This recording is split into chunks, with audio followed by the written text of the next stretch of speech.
Sean todos bienvenidos al capítulo número 7 de esta obra de teatro que hemos llamado Campesino. Siempre es un placer y un gusto poder estar compartiendo este escenario con nuestro buen amigo Frank Lino y nuestro buen amigo Gregory McAllister.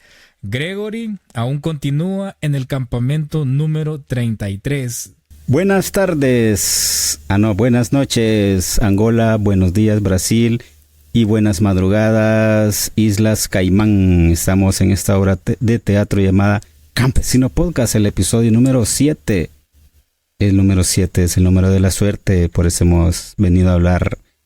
Dicen que el número 7 la asocian a Dios y cosas así, ¿verdad? De buena suerte, así que ¿cuál es el tema, amigo Lino? Hey, ¿cómo están, estimados campesinos? Un gusto estar nuevamente con ustedes. Un gusto saludarles en este día 12 de octubre, Día de la Hispanidad, por cierto. Básicamente el Día de la Hispanidad es... ¿Y qué es eso vos? Fíjate que esa es la... Pues yo veo que aquí no lo celebran tanto, pero allá en España sí hay fiesta nacional y toda la cuestión, porque una reina decretó el 12 de octubre como el Día de la Hispanidad, que era un día en el que España iba a unir lazos con América Latina, porque se conmemora un año más de cuando Cristóbal Colón y su séquito de navegantes llegaron a una de las islas de Bahamas un 12 de octubre de 1492, si no recuerdo mal. Rodrigo de Triana gritaba "tierra a la vista", y después de andar navegando durante muchos días buscando una nueva ruta comercial hacia India, pues llegaron a la América y ahí se dio toda la conquista, entre paréntesis saqueo, de la que fuimos objetos. Bueno, nuestros antepasados fueron objetos. Entonces esa es la celebración del Día de la Hispanidad. ¿Y cómo se llama el hombre que gritó tierra, decís?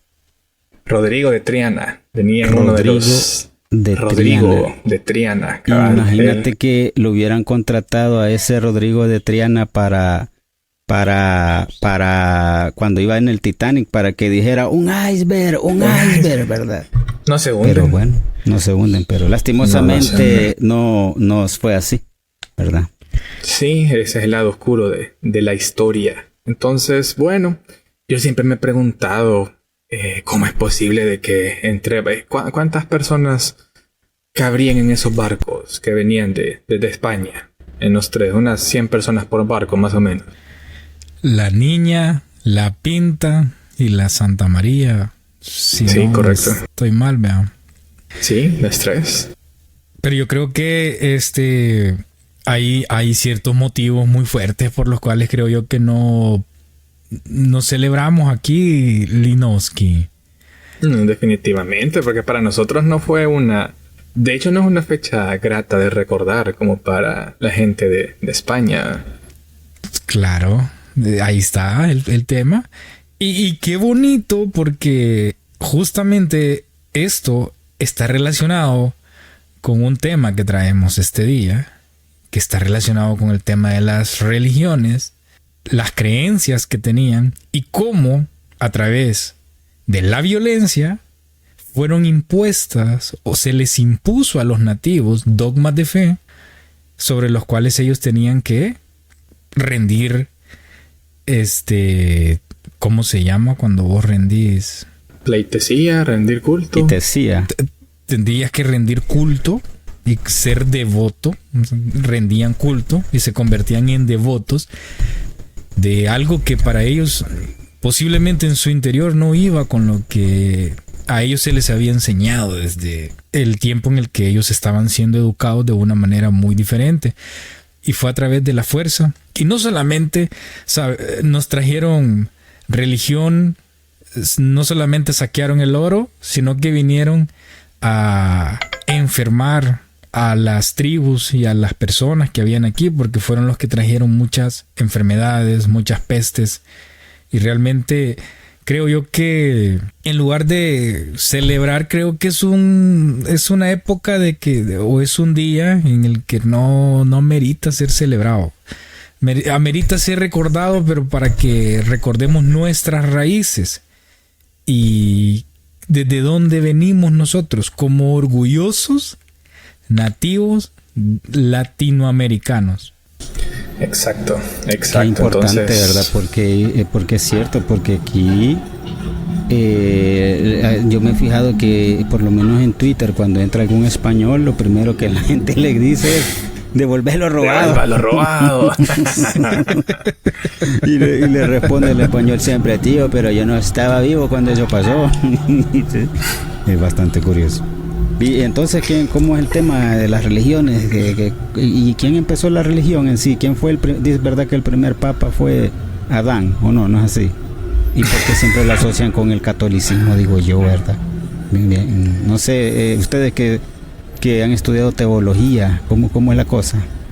Qué buena pregunta has lanzado al foro, Gregory. Creo que aquí nos va a sacar ventaja nuestro buen amigo Fran Lino, que ya casi está terminando el curso de pastorado que lo tenemos haciendo en el Tabernáculo Bautista. Da pisto eso, vos. Entonces hay que ver qué se hace, vea. Pero qué buena pregunta la que vos haces, y creo que tenés el valor de cuestionar, y no muchos tienen ese valor de cuestionar. Y yo quiero hacer una advertencia acá. Si usted está escuchando el podcast, usted corre el riesgo de empezar a pensar por su propia cuenta, porque los planteamientos que nosotros podemos hacer aquí lo van a sacar de ese adoctrinamiento en el que usted ha estado durante mucho tiempo. Por lo tanto, si usted no quiere pensar y no quiere cuestionar, lo invito a abandonar el barco, mi buen estimado amigo. No, que se queden, porque es bonito ampliar a veces esa burbuja en la que nos encontramos, ¿verdad? No le estamos diciendo que cambie de fe. Usted mantenga su fe, pero es bueno escuchar otros conocimientos, compartiros los conocimientos, discutiros dichos conocimientos. Ya estoy hablando como español, ya te fijaste, pa. Entonces, por eso quédese, no se vayan, no se muevan de donde están, decía Willy Maldonado. Si se queda, está bajo su propio riesgo.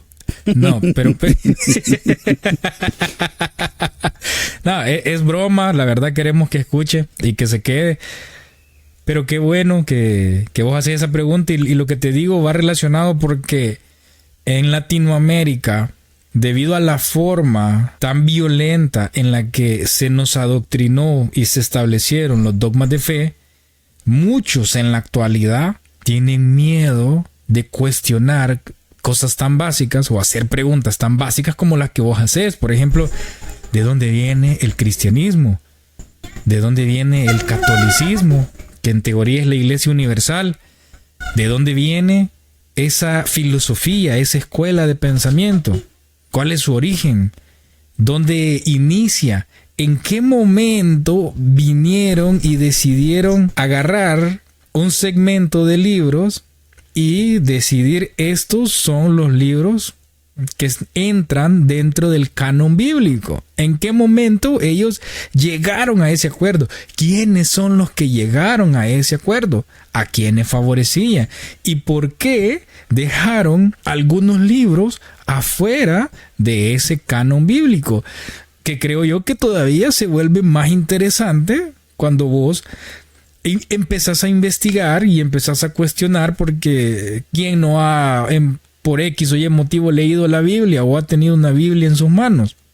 Pero qué difícil es que alguien venga y lea acerca de el Evangelio de Tomás, que no es el Evangelio del que posiblemente se va a hablar en este día y en este momento, porque el tema que traemos es el libro de Enoc, y es uno de los libros que quedó por fuera del canon bíblico. Enoc, en teoría, se podría decir el inicio de la famosa Biblia. Entonces, pues, o sea, digamos, estaba la Biblia completa, por decirlo así, con todos los libros, y Enoc encabezaba el capítulo 1, por decirlo así. No. Fíjate que lo que sucede De hecho, los otros libros son más antiguos. Lo que sucede es que es considerado que ese libro no fue inspirado por Dios, ya que el Ageo, Zacarías y Malaquías fueron los últimos 3 profetas que en teoría recibieron una inspiración divina. Luego hay una parte donde ya no hubo inspiración divina y sí se siguieron escribiendo libros. Dentro de esos libros entra el Evangelio de Enoc. Perdón, no sería Evangelio, me dijo el pastor Lino, porque no habla de la vida, obra y de la evangelización de Jesús, sino que sería el libro de Enoc, y no entra tampoco el Evangelio de Tomás, por citarte 2 libros que recientemente he tenido la oportunidad de leer una fracción. Entonces, por eso es que ellos no entran a ese canon bíblico, pero realmente no es que hayan sido los primeros.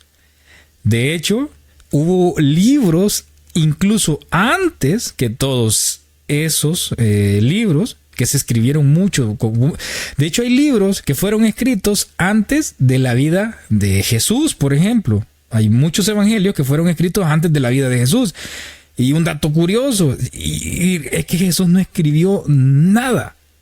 No hay ninguna parte en la Biblia que haya sido escrita por Jesús. Pero en teoría todos somos seguidores de Cristo. Y tratamos de emular la vida y obra de Él. Esa es la percepción que tenemos acá. No sé qué nos puede comentar al respecto nuestro buen amigo Gregory ante las preguntas. Lino, perdón. Fíjate que es muy interesante el tema. Yo creo que estos libros son bien misteriosos. Y justo como lo mencionás, ha habido una época en la que no se escribió durante 400 años. El último profeta, según la Biblia, fue Malaquías. Y desde que Malaquías terminó sus escritos, hubo 400 años en los que no hubo ninguna revelación divina, por decirlo de alguna forma. Sin embargo, el libro de Enoc no es el más antiguo. Se dice que el libro más antiguo de toda la Biblia es el libro de Job, ni siquiera Génesis, sino que el libro de Job es de los que se tienen registros más antiguos. Y pues bueno, la Biblia es eso, un conjunto de libros que traen un hilo relacional. Y hay libros, hay un montón de cosas que están escritas. César hablaba del libro del Evangelio de Tomás, pero también hay otro Evangelio de Judas. Hay un Evangelio que él se le atribuye a María Magdalena. Hay escritos que dicen que hay no sé cuántos capítulos más del profeta Isaías. Hay otros escritos dentro del profeta Daniel. Hay otros escritos de otro montón de personas que el detalle con esto, y no me quisiera adelantar a la investigación que nos trae Gregory, es que las fuentes que escribieron, o se supone que escribieron estos libros, no hubo la forma de comprobar que realmente, por ejemplo, Tomás haya escrito su evangelio, porque se publicó muchísimo después de la muerte del apóstol Tomás. No viene tampoco como citado o dicho de que quién lo escribió. Y hay ciertas cosas que sí son muy paralelas a los otros 4 evangelios que se llaman sinópticos, porque justo por eso, porque cuentan una historia y narran la vida de Jesús. Hay muchas historias paralelas, pero hay ciertas discrepancias con respecto a estos otros evangelios sinópticos. Y el mismo caso del Evangelio de Tomás, el mismo caso del Evangelio de María Magdalena, creo que hay uno de Bernabé, y hay otro montón también. Pero al no estar seguros de su autor es que no se han tomado en cuenta. Sin embargo, interesante algo que tú mencionaste, César, en el capítulo anterior, que si no lo han visto, pues los invitamos a que lo vean. Y es que la iglesia de Etiopía, dentro de su canon bíblico, por decirlo de alguna forma, la palabra canon viene de la misma palabra que traducimos por caña, y en los tiempos antiguos caña era una como una medida, algo, una forma de medición, como el metro que nosotros tenemos ahora. Tú ibas y decías, vaya, este lugar mide tantas cañas, y esto y lo otro. Entonces, el canon viene justamente de eso, con lo cual me está diciendo que es una medida de algo.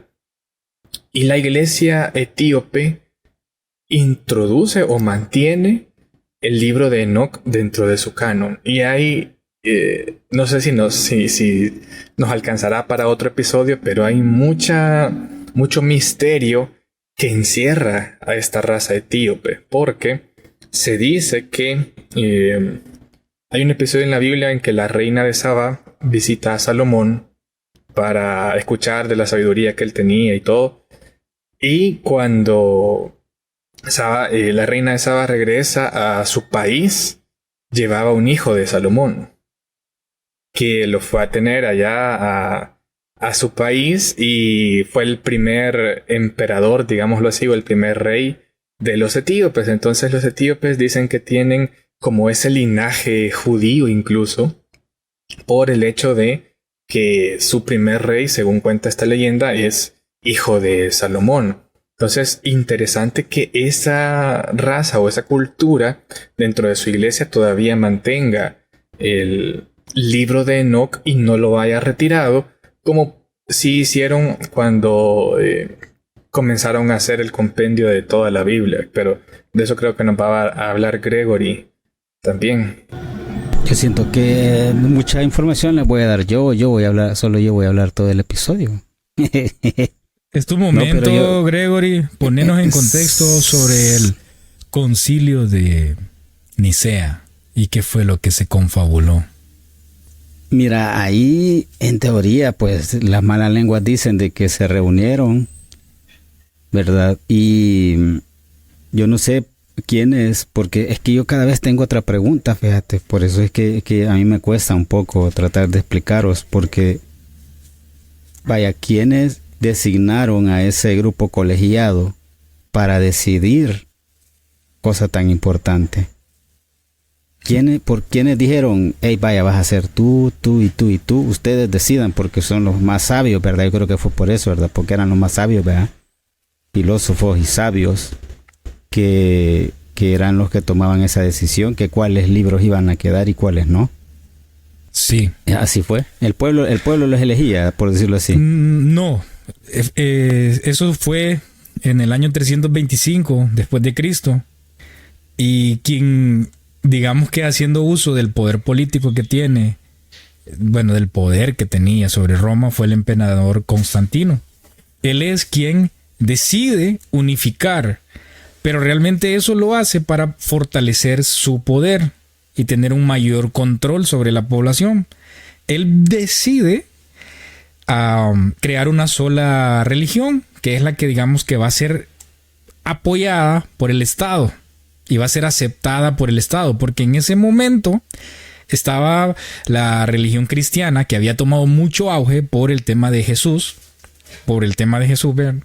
Estaba también el culto que le rendían a la Mitra, religión de Mitra creo que es, y estaban ciertas también, habían sido influenciados por los helénicos, por los escénicos. Habían muchas corrientes de pensamiento, e incluso habían unas otras religiones que eran paganas, le llamaban. Entonces el emperador Constantino viene y dice, hey, pongámonos de acuerdo y hagamos una sola religión. Cuando él, para poder llegar a poner de acuerdo a todas esas mentes, Gregory, que vos comentás, a todos esos pensadores que realmente eran líderes y representantes de cada iglesia o de cada religión que en ese momento estaba, él, ya sabes, vio cómo funcionan las cosas incluso hoy en día, que es a través de la plata.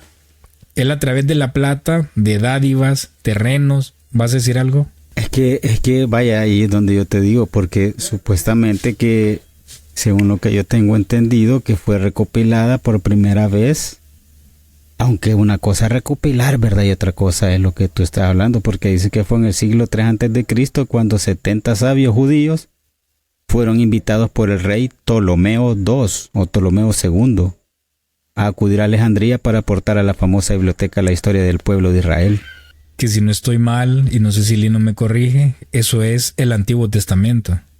Correcto, eso te iba a decir, eso es lo que los judíos llaman el Tanaj, que es los escritos que ellos consideraban inspirados. Estamos hablando desde el Pentateuco, todo el libro de las crónicas de los reyes, los profetas. Entonces el rey, ¿cómo se llama el rey, Gregory? Que mencionaste, Ptolomeo II, los convoca a los 70 sabios. Esto de 70 sabios no es algo casual, porque este número viene desde el hecho de, imagínense qué interesante, viene desde el Éxodo. Cuando, según la Biblia, cuando Moisés libera al pueblo de Egipto y lo lleva hacia su tierra prometida, de repente comienzan a surgir ciertas discrepancias en el pueblo.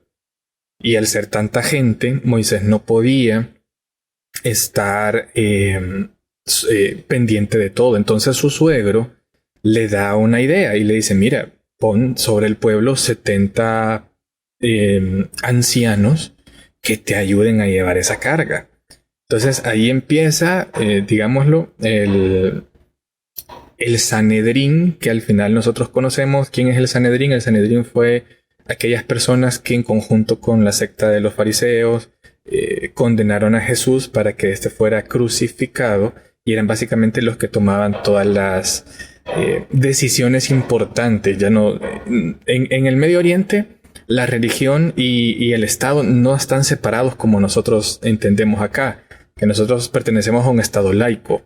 Vos puedes ser adorador de Shiva, adorador de Ra, adorador de quien vos querrás. Y no hay problema porque hay libertad de culto, pero en estos países el Estado y la religión básicamente son uno solo. Entonces estos 70 eran el Sanedrín, y fue ahí que llevaron a estos 70 sabios para que pudieran recopilar básicamente, digámoslo de alguna forma, las memorias de todo el pueblo judío, desde cómo fueron exiliados, cómo regresaron o cómo llegaron a su tierra prometida, los reyes que habían tenido, los profetas, cuando llegaron los asirios y los conquistaron, cuando llegó Nabucodonosor y también los conquistaron. Entonces básicamente los reúnen para que armen ese compendio de libros. Y eso es, como dice César, el que hoy conocemos nosotros como el Antiguo Testamento, que para ellos es el Tanaj. Y luego recopilar todo el Nuevo Testamento, ahí es donde ya entramos en el Concilio de Nicea, al que convoca Constantino, que dicho sea de paso, Constantino y no Pedro fue el primer papa de la Iglesia Católica, realmente, porque él fue el fundador. Y más que todo, quizá no el fundador, sino que quien amalgama al Imperio Romano con la religión cristiana de la época. Hace una mezcla para ganarse a los cristianos. Yo creo que ahí fue el Imperio Romano hizo un rebranding para mantenerse y perpetuarse en el poder. Porque él lo que hace es junta las dos cosas, que es el poder político y el poder de fe. Y en ese concilio de Nicea retiran más de 25 libros que tenían más de 1500 años de haber sido en algunos casos escritos y que habían sido adoptados y que tenían muchos creyentes.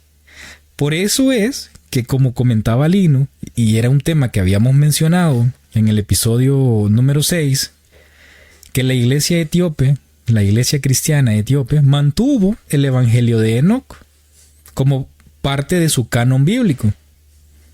Entonces, es así como él decide formar la Biblia. Pero vos dijiste algo muy importante, Goyo, que va relacionado también con este tema. ¿A dónde fue que se reunieron? Ajá, ¿a dónde fue que... ¿A dónde fue? Vos comentaste un lugar que va relacionado con el nombre de una biblioteca muy famosa. Es la de Alejandría. Correcto. Entonces, ¿por qué te digo que va relacionado? Porque después del Consejo de Nicea, que convoca Constantino, empiezan las cruzadas y empieza la época oscura, podríamos llamarle, donde ellos lo que hicieron fue borrar del mapa, borrar conocimiento que a vos te permitiera poder cuestionar. Porque realmente en ese Consejo de Nicea de lo que se trataba era de despojar al hombre, o por lo menos desde mi perspectiva, de lo que se trataba era de despojar al hombre de su poder y de sus capacidades para que él depositara su fe en algo más. Y esa fe esa idea iba a ser depositado en ellos, porque ellos son los que iban a controlar. El Imperio Romano, como te decía, pues lo único que hizo fue un rebranding y ellos pasan, tal como comentaba Lino, a tomar control de la Iglesia Católica. Por eso es que quemaron la Biblioteca de Alejandría, porque tenía mucho conocimiento, la historia humana. Por eso es que hoy, en la actualidad, no hay ningún libro que te diga de dónde venís, quién sos, qué haces acá. ¿Cuál debería de ser el propósito? No existe, no hay ningún libro. Pero el libro de Enoc trata de contarte qué es lo que vos haces acá. Y está relacionado con la Biblia, porque en la Biblia lo menciona. De hecho, en el Génesis menciona a Enoc. Entonces, para empezar a aterrizar y profundizar quizás en la idea, sería bueno que nosotros entendiéramos quién era Enoc.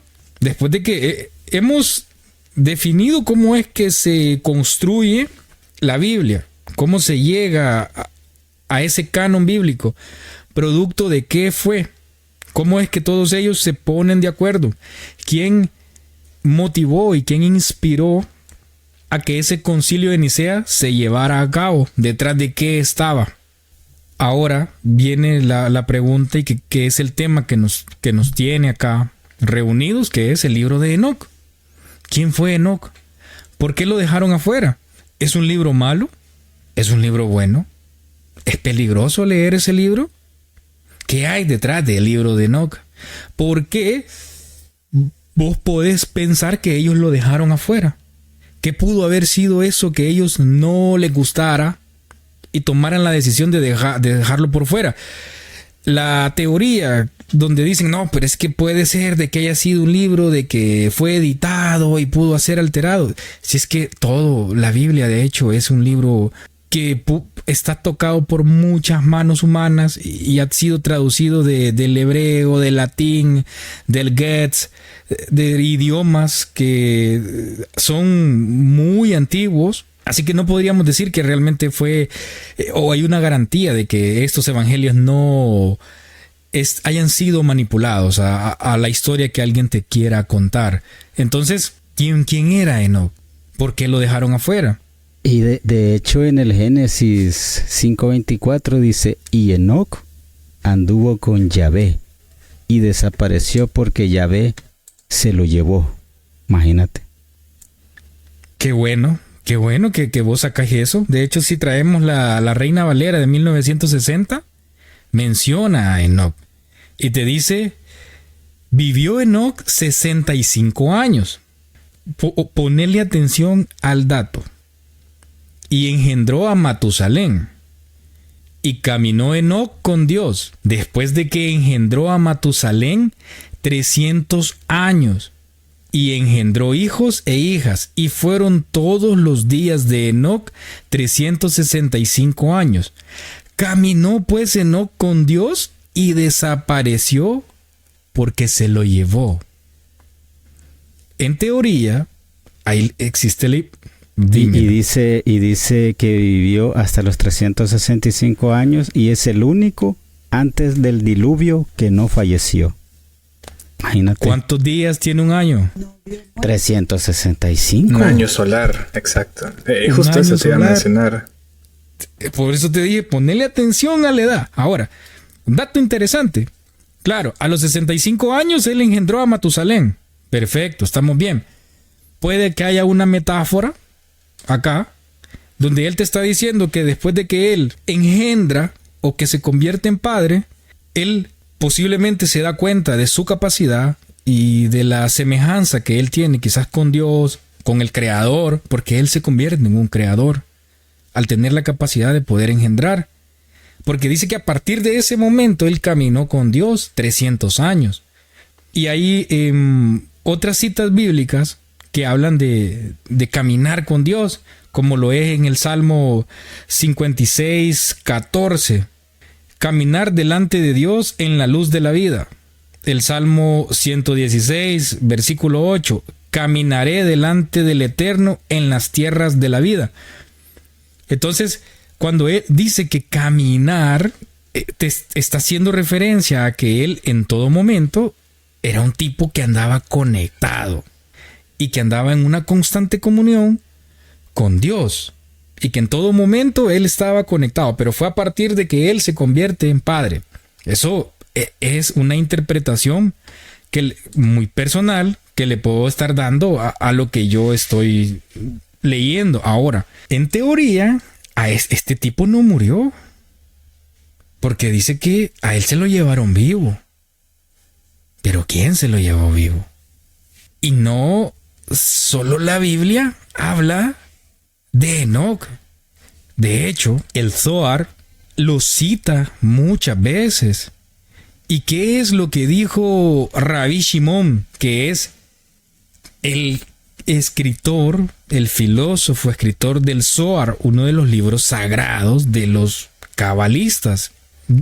Cito textualmente: si hubiera estado en el mundo en el tiempo cuando el santo bendito sea dio el libro de Enoc en el mundo y el libro de Adán, me hubiera esforzado para que no hubieran estado estos libros entre los hombres, por cuanto todos los sabios no supieron meditar en él y se equivocaron con otras cosas, sacándolo de un dominio superior a otro dominio. Y ahora pues, los sabios del mundo, no de Israel, saben cosas y las ocultan y se fortalecen en el servicio a sus dioses. Esto te lo está diciendo uno de los tipos, personas, que es de los más influyentes y filósofos más influyentes de los judíos. ¿Y qué te está diciendo? ¿O cuál es la interpretación que vos le podés dar? Que el libro de Enoc es un libro incomprendido, que los sabios, que vos llamás, no lo entendieron y lo sacaron de un dominio. Pero ¿realmente será que no lo entendieron o no les convenía? Porque aquí ni siquiera nos hemos entrado y ni estamos citando nada de lo que menciona el Evangelio de Enoc. Solo estamos sacando teorías, hipótesis del por qué este libro no entró dentro del canon bíblico y quién era Enoc. Eso es lo que estamos hablando ahorita. Es que es lo que uno se pregunta, porque simplemente, si vos te fijas, por las enseñanzas cristianas que nos dan aquí, ¿verdad? Bien, yo siento que un poco vagas. Siempre asumimos que un libro apócrifo es como un libro malo, o que no fue verdad, o que no lo veas porque eso va en contra. Así lo manejan. Entonces, por eso este podcast es importante, porque estamos desamarrando todas esas dudas. Por lo menos yo estoy ahorita aprendiendo muchísimo. Estoy tomando nota de todo lo que está diciendo el hermano César y el hermano Lino, ¿verdad? Pastores. Y los pastores. Y otra duda que tengo, porque yo no sé si ustedes han oído, que yo supongo que sí, que también, bueno, no quiero decir mezclan, sino que, como te digo, siempre ponen a colación lo de Enoc con los extraterrestres. Porque supuestamente Enoc subió y vio la tierra plana. Hasta los terraplanistas lo mencionan. Entonces, por eso digo yo que importante leer ese libro, porque hay un montón de cosas ahí, hasta de los extraterrestres.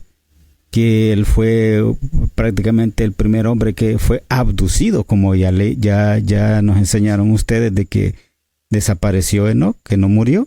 Entonces hay otras personas que dicen de que fue el primer abducido, que se lo llevaron los ovnis, ¿verdad?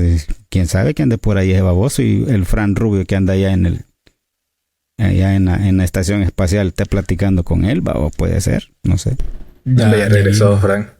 Ya regresó. Lo deportaron, no sé. Sí, se le venció la visa. La visa. Sí, la visa. Pero qué interesante los datos que nos arrojas. Y yo creo que lo traes por ahí, Chino, pero ¿qué generación fue Enoc? Fíjate que es descendiente de Adán. Es descendiente de Adán, pero Enoc fue la generación 7, creo. Exacto. No me recuerdo. Sí, fue la séptima generación. Y estamos en el episodio número 7. ¡Diablo, señorita! Entonces, la vida de Enoc es un misterio. Según algunos dicen, Enoc tenía por oficio hacer zapatos. Zapatero. Era zapatero, ¿cierto? Que creo que vos lo traías por ahí, pero sí, superficialmente lo menciono porque sé que vas a ahondar en esto. Pero era zapatero, y el hecho de caminar con Dios, según dicen, desde que empezaba a coser su zapato, él hacía como una oración para que, digámoslo de esta forma, Dios le diera la bendición, que pudiera hacer su trabajo. Pero lo interesante de Enoc, fíjense, es padre de Matusalén. Matusalén es la persona que más tiempo ha vivido, según la Biblia. Vivió 969 años. El hombre más longevo, imagínate, 969 años. Perdón que te interrumpa. Vas a continuar, pero solo ponele coco a esta metáfora que yo veo ahí. Por sus frutos los conoceréis. Y ahí te está diciendo que el hijo de Enoc es el hombre más longevo que hay. Entonces, para mí es una metáfora, pues, que si por su fruto los conoceréis, y si te están diciendo que el hijo de Enoc es el hombre más longevo, no, eso me vuela la cabeza, viejo. Si vos no te cuestionas eso, bueno, perdón, Linda, que te interrumpí. No, porque eso enriquece la plática, mira. Y Enoc quiere decir dedicado. Y su hijo fue Matusalén. Matusalén engendró a su hijo. Y este hijo de Matusalén fue el papá de una figura que todos conocemos. Se llamaba Lamec. Y fue el papá de Noé. O sea que de ese linaje también viene Noé. Pero hay algo que les voy a decir y a lo mejor les vuele la cabeza. Ustedes sabían que hay 2 Enoc en la Biblia. ¿Qué? Por sus caras veo que no. Sí, yo leí. ¿Ya lo habías escuchado? Sí, ya había escuchado eso, pero no profundicé en el otro tema porque no me quería. Pero si vos lo investigaste, si nos puedes poner en contexto, sería excelente, mi amigo. Fíjate que lo voy a dejar al final. Yo creo que esa misma cara han puesto todos nuestros amigos que están viendo el podcast, pero lo voy a dejar al final, después de que desgloses el libro de Enoc, porque me parece un dato no menor y algo que puede generar un cambio también dentro de toda la historia, ¿verdad? Pero son datos interesantes que están por ahí escondidos. Y a ver, lo que decía Gregory es muy cierto. Se asocia el libro de Enoc con temas extraterrestres porque, y aquí corregime, César, el libro de Enoc se divide en 5 partes, si no recuerdo mal. En 5 partes. En una de ellas te habla acerca de los vigilantes. Entonces, por ahí viene esa relación entre el libro de Enoc y los seres de otro planeta. Interespaciales. Sí, totalmente. Como dice el amigo Frank, en efecto el libro se divide en 5 partes. Y son, podríamos llamarle, visiones que Enoc tiene. Hay algunos que tratan de justificar, digamos, que en ese momento el pueblo de Israel no tenía lugar donde andar y que por ende ellos se limitaban a ver más allá y ver qué había más allá. Por eso es que no te enseñan cómo vivir el aquí y el ahora, como los evangelios que sí entran en el canon bíblico, que es cómo comportarte, cómo vivir en sociedad y todo lo que influye.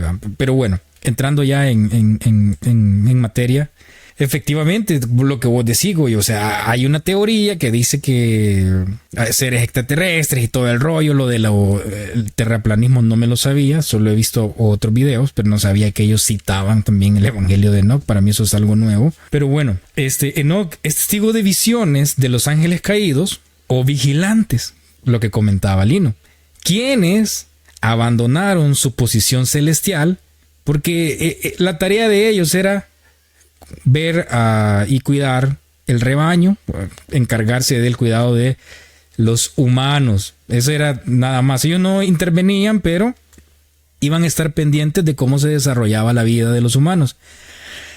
Ellos deciden bajar a la tierra y tomar esposas humanas.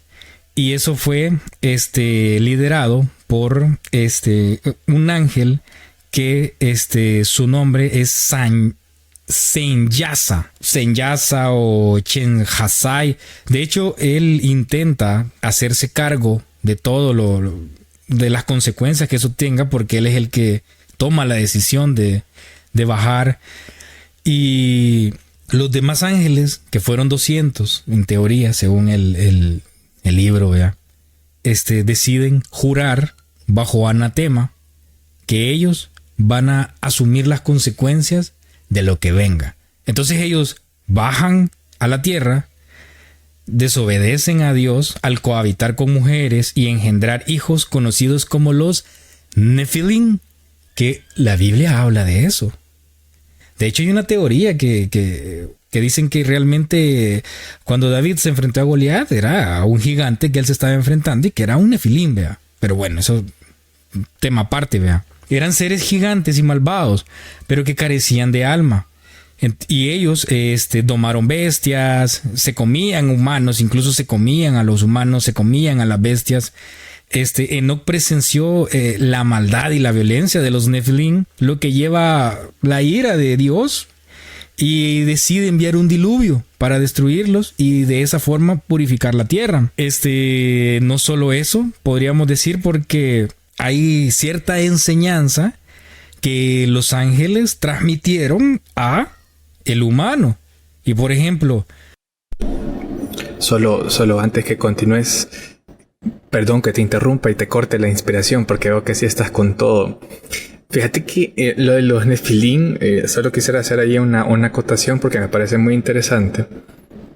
Que en efecto, incluso el Génesis dice que los hijos de Dios vieron que las hijas de los hombres eran hermosas y no sé qué, entonces engendraron hijos. Algunos hablan de que ciertamente el ángel, por su estructura, no puede mantener relaciones sexuales con una mujer, pero según algunos dicen, sí puede modificar su ADN. Entonces, algunos interpretan esa parte de la Biblia como que alteraron el ADN, y es de ahí que nacieron los gigantes o los Nefilim, que, dicho sea de paso, cuando murieron, y según la tradición, al no tener alma, ¿qué hacían? ¿Iban al infierno o iban al cielo? ¿Pero cómo? Si no tenían alma. Entonces, la tradición judía dice que estos Nefilim son los demonios. Los seres que andan ahí vagando y que la gente los conoce como los espectros del bajo astral y toda esa cosa. Entonces, según esa teoría, los Nefilim se han convertido en los demonios o en los espíritus inmundos o en los parásitos del bajo astral, ya que al morir no pudieron ni ir a un lado ni ir a otro porque carecían de alma. Así que es esa acotación. Y eso, siguiendo ahí con eso, dice que los Elohim les permitieron descender, pero enseguida a los ángeles les venció la lujuria por las hijas de Adán, y se corrompieron mediante el trato sexual. Enoc dejó constancia no solo de las instrucciones que recibieron de Elohim, sino también de su posterior caída en desgracia. Antes del fin disfrutaban indistintivamente con vírgenes, matronas, hombres y bestias. Qué terrible. Imagínate cómo ceden ante pasiones, deseos carnales, como le quieras llamar. De hecho, creo yo que nosotros como humanos, nuestro principal reto es dominar nuestros impulsos animales o bestiales que tenemos. Ese es como nuestro principal reto, controlar nuestra propia casa, ¿ve? Entonces, y qué bueno que vos digas eso, Lino, porque se me hace difícil a mí a veces que la gente que lee la Biblia y que se creen eruditos de la Biblia no se cuestionen eso, viejo. Es que hay cosas que no hacen sentido, pues, que tenés que ir a buscar otra parte.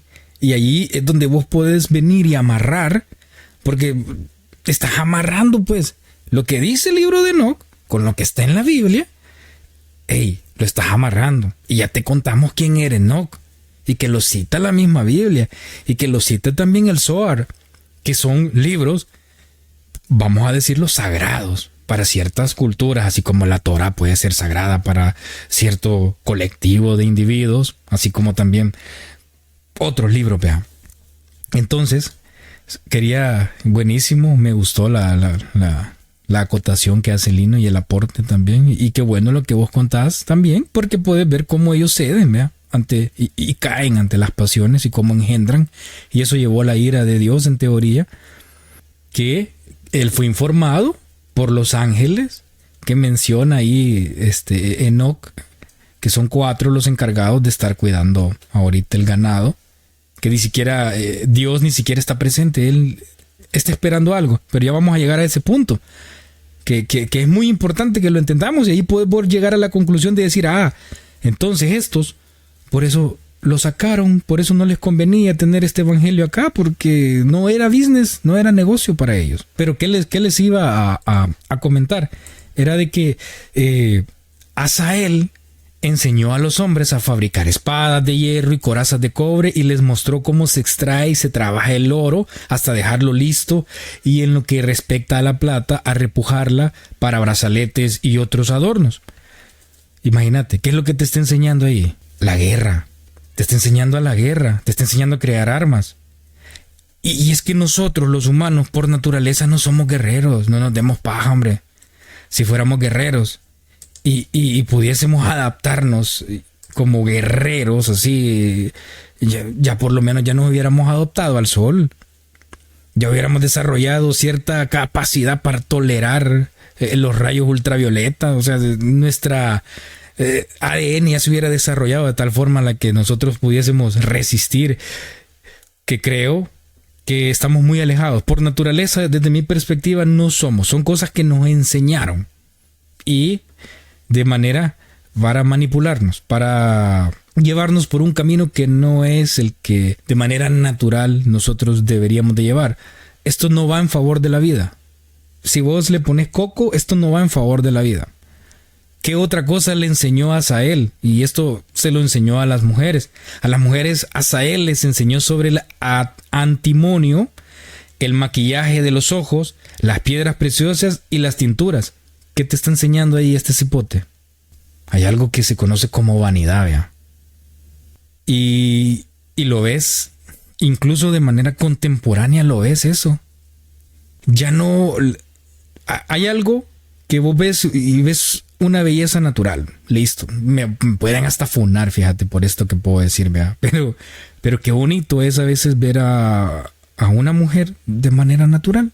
Esto realmente va en contra de la naturaleza, pues, y vos tenés que aceptar las cosas tal y como son, desde mi perspectiva, ¿verdad? Muy personal, una visión muy personal. No sé qué ustedes opinan sobre estos dos temas que Asael les enseñó al humano. Fíjate que muy interesante, porque en efecto, justo como lo mencionas, todo esto es antinatural, el hecho de guerras, el hecho de los problemas que surgen, Porque cuando Dios creó al hombre, por ejemplo, lo puso nada más a trabajar la tierra, ¿no?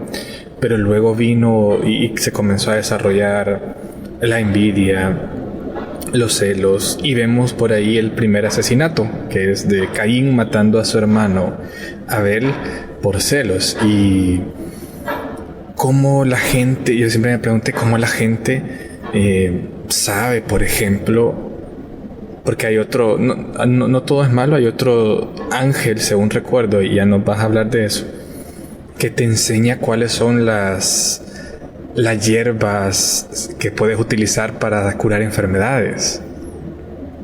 Entonces, yo siempre me había preguntado cómo es que la gente sabe que puedes tomar esto o que el agua de esto. ¿Quién fue el primero que habrá descubierto? Y no agarró una hierba venenosa, o quizás sí, vieron que alguien se murió envenenado y dijeron, bueno, esta no la vamos a usar porque ya vimos que le pasó a Chepito.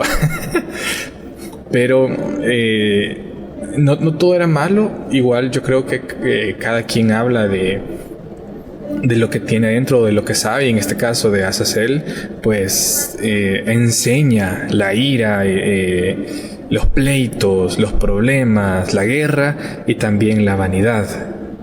La vanidad. Que eso se desencadena y se traduce en otro tipo de emociones que no van en favor de la vida. Eso no va en favor de la vida. Y todo lo que no vaya en favor de la vida, pues sabemos que va en detrimento entonces de la vida, y que está hecho para mantenerte ofuscado, para mantenerte confundido, y para que vos estés en un estado de ofuscación todo el tiempo y que no logres un estado de sabiduría que te permita encontrar la felicidad en el aquí y el ahora. Lo que vos comentabas, Chemihasa enseñó encantamientos y a cortar raíces. Hermione a romper hechizos, brujería, magia y habilidades afines. Pues, ahí te respondimos la pregunta que vos hacías. ¿Quién les enseñó todo ese conocimiento? ¿Quién enseñó y por qué le enseñaron esto? ¿Qué necesidad hay del tema de hechizos, de brujería? ¿Qué necesidad había? No había ningún tipo de necesidad. Barak, los signos de los rayos, Kobak, los presagios de las estrellas, cómo interpretar y leer los astros, pero no observar los astros, sino por otro camino, que es realmente el que hoy por hoy incluso se está enseñando, que no es algo sano, vea. Sek, el de los relámpagos, él enseñó el significado, los significados. Artarok enseñó las señales de la tierra. Chansi, los presagios del sol, y Chanri, los de la luna. Y todos comenzaron a revelar secretos a sus esposas, a sus conocidos, y así como es como se va regando ese conocimiento. De hecho, esto está en el capítulo 8 del libro de Enoc. Entonces, esto es el conocimiento que ellos transmiten al ser humano. Y esto es de lo que te está hablando el libro de Enoc cuando vos preguntabas el tema de los ángeles, los caídos, los vigilantes, o como le querrás llamar, vea. Pero adicional a eso, Enoc no solamente te está hablando de esto que él observa, y ojo, te está haciendo que vos veas el origen de todo. Desde un punto de vista, él te está contando y lleva una narrativa del origen del ser humano, de su conocimiento, de dónde venimos, quiénes somos, para dónde vamos, qué hago aquí, vea. O sea, vos puedes tener una idea mejor y volverte hasta cierto punto un poco más consciente sobre eso al respecto. Pero él también es llevado al cielo en una serie de visiones donde él encuentra a los ángeles guardianes y recibe instrucciones sobre su misión como mensajero divino. Se le encarga que regrese a la tierra y advierta a la humanidad sobre su pecaminosa conducta, las consecuencias de sus acciones y el juicio futuro que enfrentarán. El libro también contiene una descripción detallada de la creación, el funcionamiento de los cuerpos celestes y las jerarquías angelicales. Enoc recibe información sobre la historia de la humanidad desde el principio hasta el fin de los tiempos, incluyendo la venida del Mesías y el juicio final. Enoc también es testigo de la prisión de los ángeles caídos y la liberación de algunos de ellos en ciertos momentos designados por Dios. El libro enfatiza la importancia de la justicia, la obediencia a Dios y la confianza en las promesas divinas. Pero hay un tema que va relacionado con lo que Lino comentaba, que Dios le dice, si no mal recuerdo, es a Gabriel, creo yo. Pero bueno, Dios manda a uno de sus ángeles y le dice, anda a amarrarlos. Y van a estar ahí 70 generaciones. ¿Y dónde van a estar, vea? En teoría, ellos siguen presos acá. Y vos puedes llegar y siguen influyendo y siguen manipulando. Tal como decía Lino, pues algunos creen que ellos no podían verse físicamente, pero porque entonces ellos posiblemente viven en otro plano o están en otro plano, pero ellos siguen acá. Y lo puedes ver incluso en la creación de la Biblia, cómo fuimos manipulados para que cierto conocimiento no nos llegara a todos. Y cómo las guerras siguen existiendo, la vanidad sigue existiendo. De hecho, son tipos de energía que lo que hacen es buscan potenciar eso. Buscan que eso se potencie, que eso incremente. Porque existe la teoría de que existe la teoría de que ese tipo de energía es a través de lo que ellos se alimentan y es con lo que ellos pues... Entonces es un libro bastante interesante y incluso al final del libro finalmente se relata que no es llevado al cielo por los ángeles sin experimentar la muerte física, convirtiéndose en un ejemplo de rectitud y de fe, ¿vea? Justamente eso es lo que te narra el libro. Pero el libro también te narra una perspectiva donde te dice que el ser humano como tal, bueno, te plantea, y esto lo voy a hacer como a medida de resumen, ¿vea? El libro lo que hace, o lo que Enoc plantea, y lo que él ve a través de su visión, es que para que la salvación de la humanidad se pueda dar, o para que los ángeles puedan intervenir, tiene que haber despertado una cierta cantidad de humanos en conciencia, y ellos decidir que quieren un cambio. Pero mientras eso no sucede, hoy por hoy estamos como cuando las personas son secuestradas y se terminan hasta cierto punto haciendo amigos de su secuestrador. Eso es lo que te dice el libro de Enoc. Y te dice también que quienes interceden por el humano son los ángeles. Te nombra 4 ángeles y te dice cuáles son las facultades de 4 ángeles. Y entonces dejas de lado la figura de Jesús, que es lo que te está vendiendo la iglesia cristiana. Se caería toda esa estructura que ellos han armado. Por eso, posiblemente desde mi perspectiva, el libro no fue parte del canon bíblico. Esa es como la conclusión a la que yo puedo llegar. Sí, no, yo eso te iba a decir, que yo ya estaba a punto de en vez de aceptar a Cristo en mi corazón, aceptar a Enoc en mi corazón. Pero fíjate de que hubo un cronista, poeta y teólogo católico sirio, que no me lo van a creer, gentes campesinos que están escuchando esto, que su nombre era Gregorio Bar Hebrai. Imagínate qué bonito. Estamos hablando de los años 1226, que nació, murió en 1286, y él escribió algo sobre Enoc. Y dice que Enoc fue el primero que inventó los libros y las diversas formas de escritura. Los antiguos griegos declaran que Enoc es equivalente a Hermes Trismegisto. ¿Quién será el güey? Hermes Trismegisto es el del Kybalión. Va, imagínate, dice que y enseñó a los hijos de los hombres el arte de construir ciudades, promulgó algunas leyes admirables, descubrió el conocimiento del zodíaco y el curso de los planetas. Imagínate en ese tiempo ya estar pensando en todo eso. Y enseñó a los hijos de los hombres que deberían adorar a Elohim, pues que vos sabés que Elohim es Dios, ¿verdad? Para los judíos. Que debían ayunar, que debían rezar, que debían dar limosnas, ofrendas y diezmos. Y también no le gustaba o reprobaba los alimentos abominables, supongo yo, así como las pupusas. No, las pupusas no son abominables.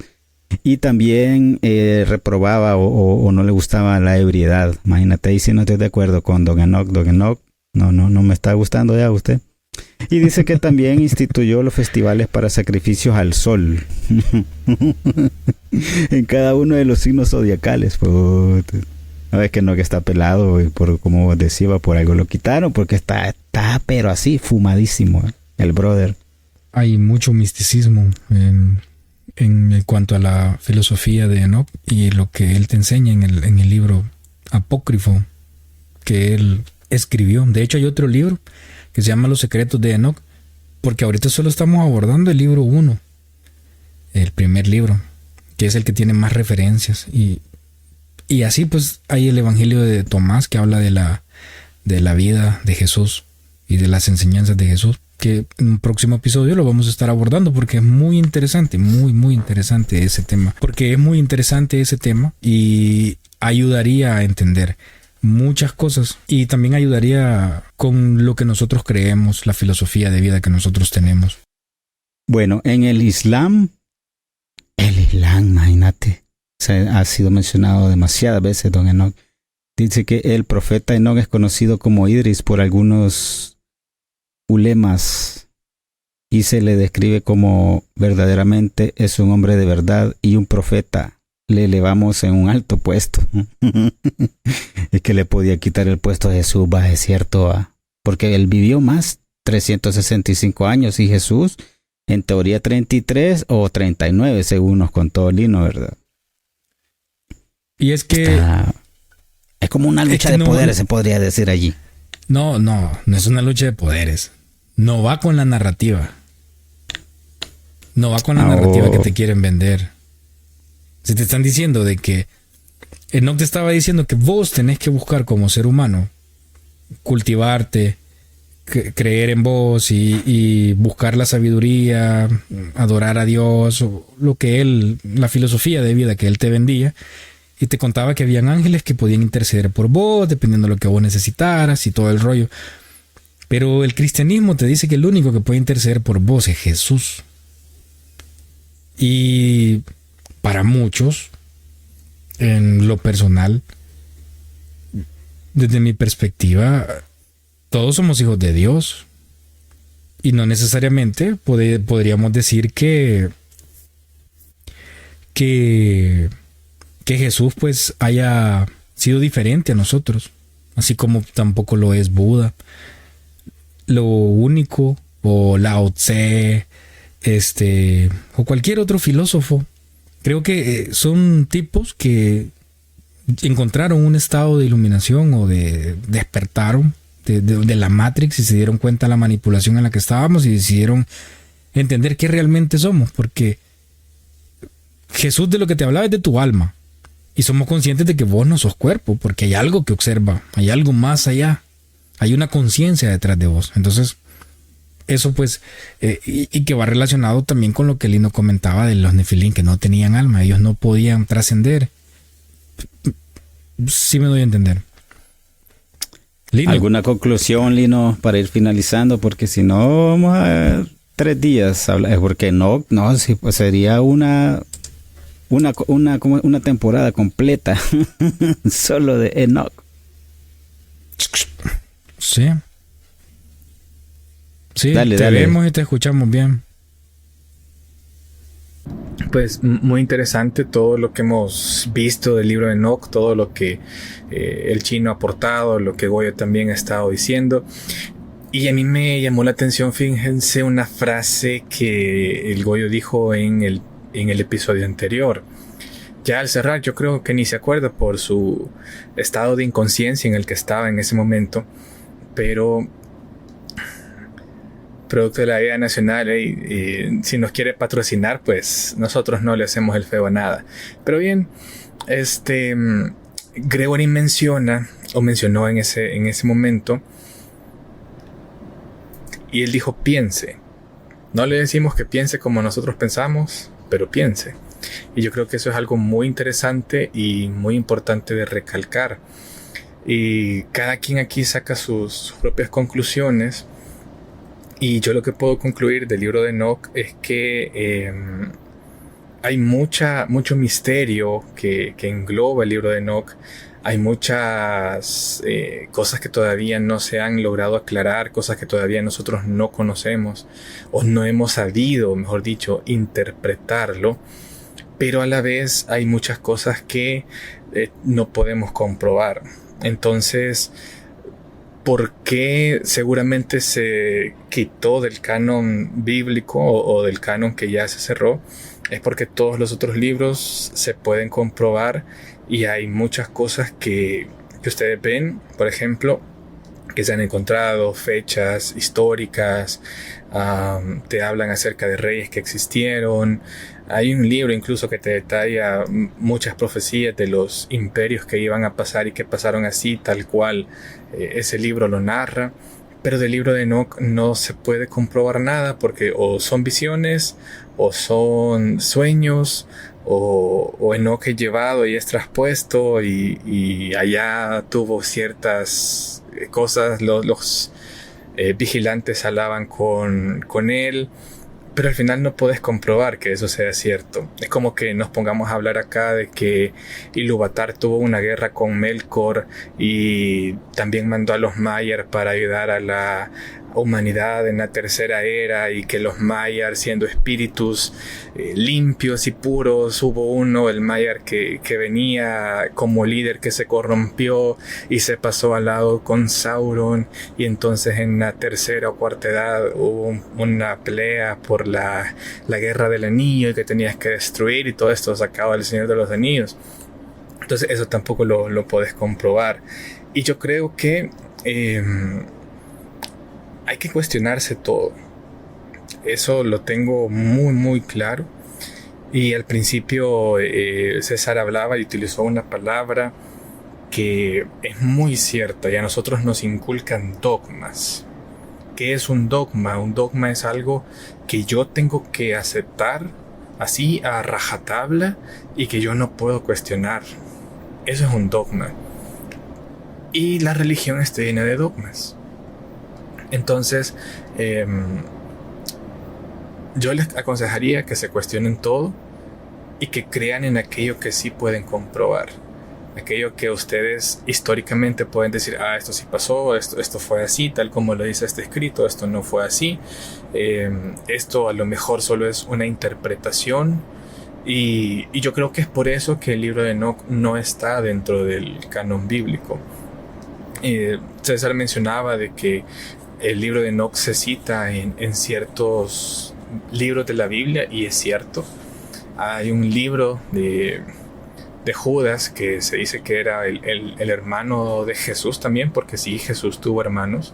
De hecho, hay 2 libros en la Biblia que narran o que son escritos, mejor dicho, por los hermanos de Jesús. Uno de ellos es Judas, y él cita cuando en el libro de Enoc aparece que los vigilantes están encarcelados, y él dice que ellos están encarcelados en una prisión que se llama Tartarus o Tartaro, que es como una mazmorra donde se encadenaban o se encarcelaban a seres mitológicos de mucho poder. Entonces, según el libro de Judas, fue el arcángel Miguel quien encadenó a estos, si no recuerdo mal, dice que son 4 ángeles. De los 200 que cayeron, son 4 ángeles que están encadenados en el Tartarus esperando una misión que por ahí, pues, según dicen, tienen guardada. Entonces, si bien es cierto que la Biblia lo cita, pero también la Biblia cita a poetas griegos, y no porque se cite a poetas griegos podríamos decir que esto está de acuerdo a lo que dice la Biblia. Entonces, yo creo que por eso se sacó del canon. No había forma de comprobar que lo que el libro de Enoc decía era o fuera totalmente cierto. no se sabe quién fue su autor. Lo que les mencioné al principio era de que habían 2 Enoch.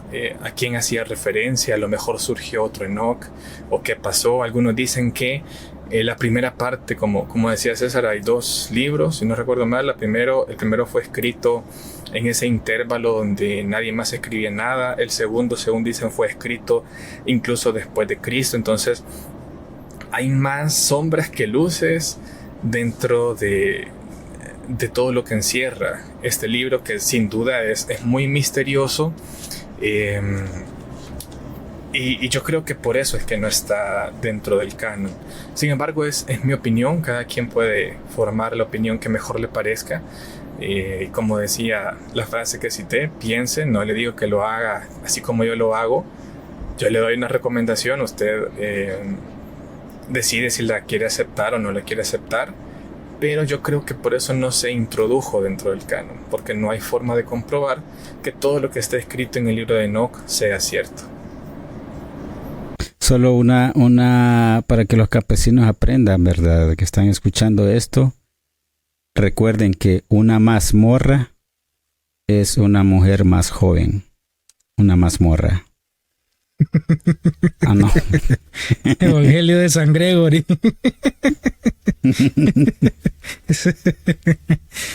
Evangelio de San Gregorio, versículo 6. Versículo 666, hijos del mar. Va, hijos de puta. No, qué bonito ha estado este episodio número 7. Abordamos un tema que cuesta a veces a dónde escucharlo. Si lo escuchas, no sé, muy cerrado, siento yo. Y aquí hemos hablado, aunque sea un poquito de todo, hasta de los terraplanistas. Imagínate, no, hombre, no mames. Y espero yo que en futuros podcasts, si Enoch nos presta vida, porque ahora yo ya creo en Enoch, sigamos hablando de Enoch, y tal vez algún día tomemos el tema ya que estamos hablando de los inicios de la escritura, ¿verdad? De la famosa Biblia que dicen que es de los mayas, vamos. ¿Cómo es que se llama? El Popol Vuh. El mero Popol Vuh, porque ahí también es bastante interesante ese famoso libro. Así que no sé si tienen algo más que decir. El tiempo siempre es nuestro peor enemigo. Agradecemos si ha llegado hasta esta parte del episodio número 7 de Campesino. No estamos vendiendo ni comercializando ningún tipo de dogma. Simplemente, como lo hemos dicho y como lo he dicho en episodios anteriores, solo somos narradores de historias. Y el objetivo de narrarte estas historias es buscar que vos pensés por tus propios medios, y que si algo de lo que acá decimos te intriga, anda a buscarlo y encontrarlo por tu propia cuenta, investigar, buscar referencias, informate. Gracias por habernos escuchado. No vidrios más el rábano. Amén y amén. Dejen sus ofrendas al finalizar, por favor. No pasa. Salud, lindo con la canastita. Dejen su billetillo de mayor denominación. Nos vemos. Salud. En el espejo. Dios bendice al dador alegre, hermano. Que no suene, que no suene. ¡Chao!